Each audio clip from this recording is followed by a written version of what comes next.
Y bueno, el pasado lunes 10 de diciembre se conmemoró el 70 aniversario de la Declaración Universal de los Derechos Humanos y por eso durante esta semana le hemos presentado una serie de reportajes especiales sobre las garantías individuales. En la entrega de hoy veremos el papel que tiene la educación para la procuración de los derechos humanos.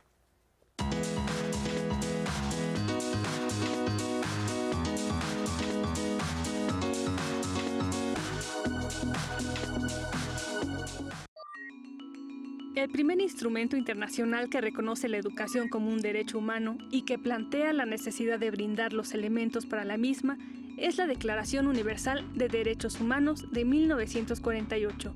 En su artículo 26, se insta a desarrollar programas que permitan a cualquiera tener acceso a la educación, y en su segundo punto, dicta que la educación tendrá por objeto el pleno desarrollo de la personalidad humana y el fortalecimiento del respeto a los derechos humanos y a las libertades fundamentales. Favorecerá la comprensión, la tolerancia y la amistad entre todas las naciones y todos los grupos étnicos o religiosos y promoverá el desarrollo de las actividades de las Naciones Unidas para el mantenimiento de la paz.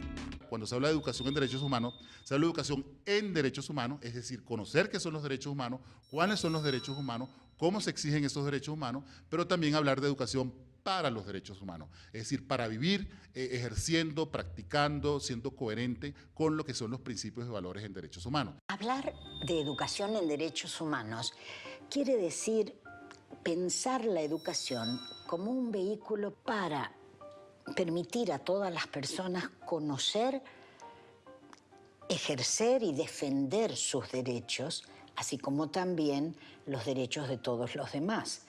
Y aclaro, no me refiero solamente a políticos, intelectuales o activistas, sino a todas las personas.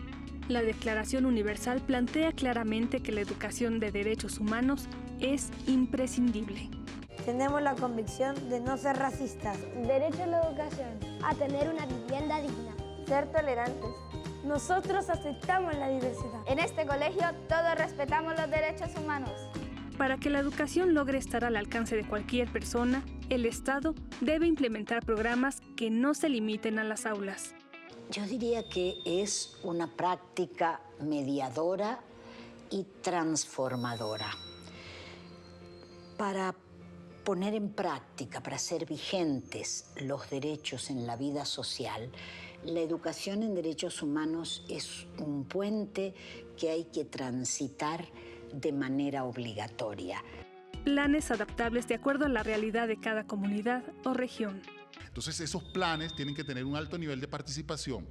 Y en segundo lugar, esos planes deben implementarse, debe existir la voluntad política para que se implementen. No es solo crear el plan y decir ya hicimos el plan, sino el plan tiene que concretarse desarrollándose con políticas, con presupuestos, con recursos, con metodologías, con herramientas pedagógicas y que logre llegar precisamente al aula y sea una educación en derechos humanos transformadora y constructora de ciudadanía. Algunas metas a corto plazo que se encuentran en el camino por una educación en derechos humanos son, por ejemplo, la no discriminación por ningún motivo, lograr la accesibilidad material.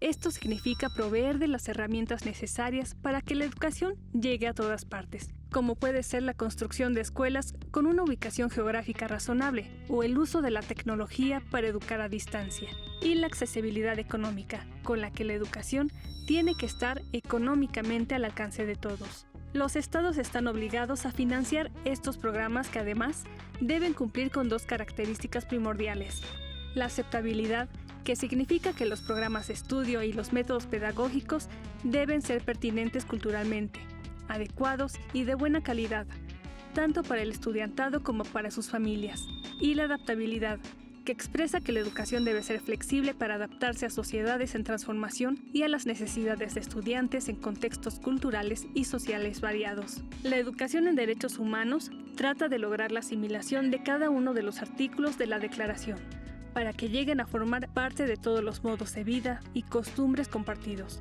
y valorados que constituyen la definición de cultura.